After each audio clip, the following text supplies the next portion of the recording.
King of my heart. What does this mean? That would be the main question I want to answer today. Starting off, by definition, a king is the ruler of an independent state, especially one who inherits the position by right of birth.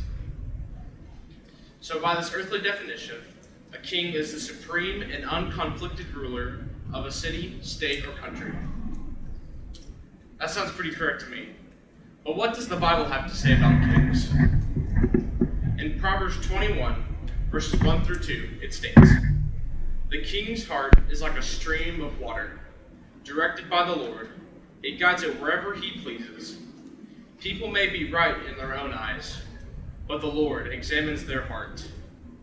And in Proverbs 29:4, it also states, "A just king gives stability to his nation, but one who demands bribes destroys it." So not only are we left with this idea of a king being the ruler of a nation, but also a protector and keeper of the nation. With that being said, if we make God the king of our hearts, what kind of spiritual protection will we receive?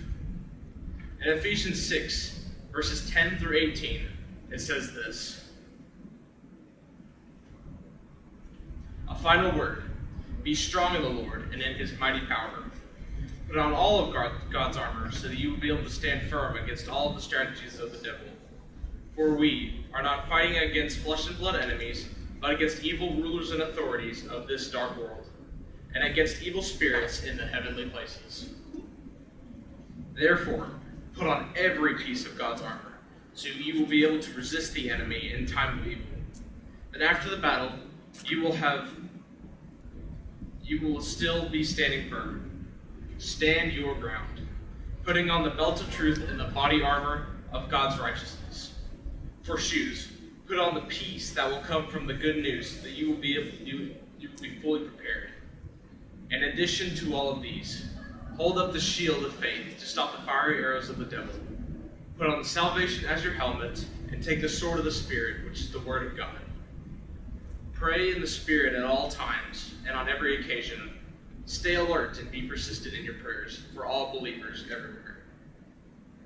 So a king protects not only his nation and his people by equipping his soldiers with the most powerful armor and weaponry to guard against the deeds of the enemy.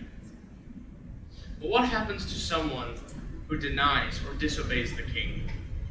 In Ecclesiastes 10, verse 20, it states, "Never make light of the king, even in your thoughts, and don't make fun of the powerful, even in your own behavior. For a little bird might deliver your message and tell them what you have said." And in Proverbs 13:15, it also says, "A person with good sense is respected, and a treacherous person is headed for destruction." And a treacherous person is headed for destruction. So picture this. A kingdom with a king and all its people. If the people of the kingdom rebel against the king, then the kingdom will fall. Same concept with us. If we rebel against Jesus Christ and don't put him as the king of our heart, we will fall into darkness. In final conclusion, Jesus, our King, has offered us a single choice. If we make him the king of our heart, he will give us the tools to fight the devil and his actions. Not only this, but he will give us the fortitude to make it through even the darkest of hours. But if we refuse this calling or disobey our King, we will fall away from his protection and light, leaving us stranded in the darkness of this world. So I leave you with this. Resist the devil, obey the King, and make God first and foremost the king of your heart.